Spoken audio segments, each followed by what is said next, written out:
आखिर हमारे नेता नरेंद्र मोदी जी कहां कहां रहेंगे? हमारे नेता नीतीश कुमार जी कहां कहां रहेंगे? काम तो वही लोग करेंगे जो जमीन पर हैं, जिनको जनता ने जिम्मेवारी दी है। जब बहुत बड़ा काम होगा तो वहां तक बातें पहुंचेंगी। सारी स्थिति अनुकूल होने के बाद भी जमीन पर स्थिति प्रतिकूल है। चापलूसों और दलालों का यहाँ एक तरह से बोलबाला हो गया। भी अपनी बनी, लेकिन सब कुछ के बाद हॉस्पिटल में ऐसी स्थिति है कि किसी का इलाज ठीक से संभव नहीं है। कहीं जाइए, अंचल जाइए, ब्लॉक जाइए, किसी स्तर पर जाइए। नमस्कार साथियों, मेरे साथ संजय पांडे जी भाजपा के पूर्व जिलाध्यक्ष जुड़े हुए हैं। आज योगापट्टी में इनके द्वारा कार्यकर्ता सम्मेलन किया गया। इसमें क्या क्या किया गया जानते हैं। मेरा सवाल यह है कि आप जो मीटिंग आज किए हैं, किस उद्देश्य से मीटिंग की है जोगापट्टी में? आप थोड़ी इस पे चर्चा कीजिए। देखिए, कुछ दिनों से ऐसा हम देख रहे थे जी कि यहाँ लोगों का कोई सुनने वाला नहीं जी।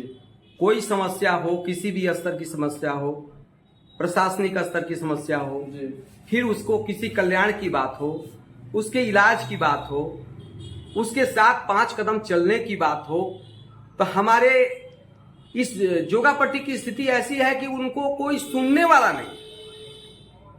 चापलूसों और दलालों का यहाँ एक तरह से बोलबाला हो गया है। जनता अपने आप को असहाय महसूस कर रही है और जनता को लग रहा है कि आखिर मेरा क्या होगा। जनता ने यहां भारतीय जनता पार्टी को हमेशा वोट देने का काम किया है, एनडीए को वोट देने का काम किया, लेकिन सब कुछ के बाद सरकार भी अपनी बनी, लेकिन सब कुछ के बाद हॉस्पिटल में ऐसी स्थिति है कि किसी का इलाज ठीक से संभव नहीं है। कहीं जाइए, अंचल जाइए, ब्लॉक जाइए, किसी स्तर पर जाइए, वहां क्या स्थिति बनी हुई है आप थोड़ा सा जाकर के आप लोग देखिए। लगातार यहाँ के जनता हमसे मिलते रहने का काम किया। हम लोग 1990 से भारतीय जनता पार्टी को यहाँ सींचने का काम किए हैं। कैसे पार्टी मजबूत हो, जनता का कल्याण हो। उद्देश्य हमारा था कि यहां राम राज्य कायम हो, लेकिन उसके ठीक विपरीत यहां सारे काम हो रहे हैं। चमचों और दलालों का यहां एक तरह से बोलबाला है। आखिर हमारे नेता नरेंद्र मोदी जी कहां कहां रहेंगे? हमारे नेता नीतीश कुमार जी कहां कहां रहेंगे?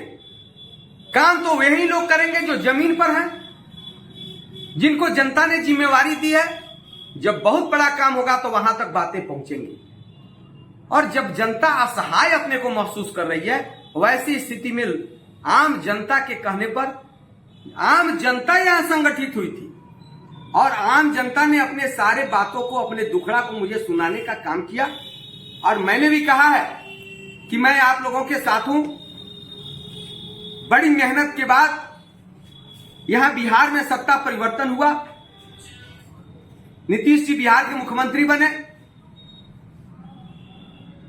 हम केंद्र में स्पष्ट बहुमत के साथ सरकार में भी आए।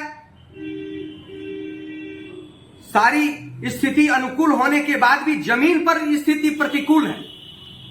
यह चिंता का विषय है और जनता के चिंता को मैंने अपना चिंता मानते हुए मैंने निर्णय लिया है कि हम आम जनता के साथ हैं और उनकी आवाज को हर जगह जाकर बुलंद करने का काम करेंगे और उनको कैसे उनको न्याय मिले, इसके लिए हम काम करने का काम करेंगे। किसी भी सरकारी ऑफिस में जाने पे आम जनता को सर प्रॉब्लम की सामना करना पड़ता है, या मेडिकल फैसिलिटी उसमें चले जाइए हॉस्पिटल में, या फिर सब ब्लॉक में चले जाइए, वहाँ पे आम जनता को आजकल के जमीनी विवाद में ज़्यादा परेशानी का सामना करना पड़ रहा है। उस पर क्या करिएगा सर? देखिए, सरकार और कानून तो अपना काम करता है, लेकिन जो शिकायतें आ रही है उसमें ज्यादा यह देखा जा रहा है कि अन्याय हो रहा है और उस अन्याय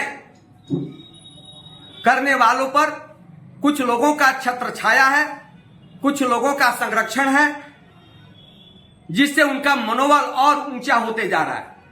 अधिकारियों का भी मनोबल नाजायज काम करने में बढ़ता जा रहा है।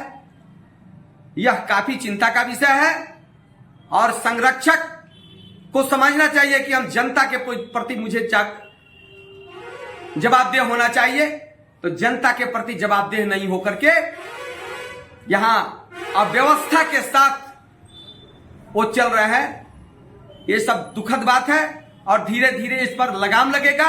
और मैं समझता हूं कि इस क्षेत्र की जनता, अगर यही स्थिति बनी रही, इस पर कोई सुधार नहीं हुआ, तो इस क्षेत्र की जनता धीरे धीरे जागरूक हो रही है और अंदर अंदर यह सुनग रहा है। और जब सुनग करके इस सड़क पर बातें आ जाएंगी तो इसे रोक पाना किसी के बूते के बाहर होगा।